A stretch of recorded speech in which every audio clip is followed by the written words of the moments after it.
Laba bafundi basuke kude bezozithokozisa olwandle kodwa bafike baphoqeka sebeseThekwini. We're supposed to take our kids for an entertainment.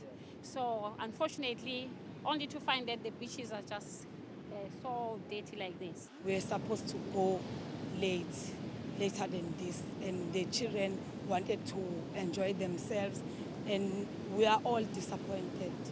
Imvula enamandla idale umonakalo omkhulu endaweni yezokungcebeleka.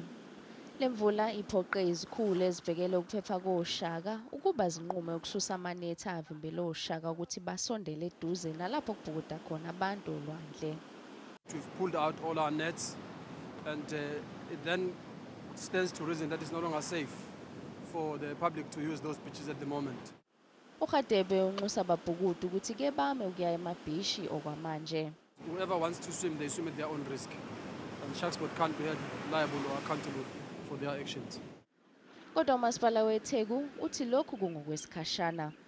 We are hoping that in the next month we'll be able to reconstruct those areas that have been affected and caused damage by the storms, so that by December, as you know, that once schools are closed and holidays, people who want to come to Durban and enjoy holiday. Baningi abathi bahlela kuyochitha amaholide okuphela konyaka eThekwini kanti bathemba ukuthi ngeke baze baphoxeke.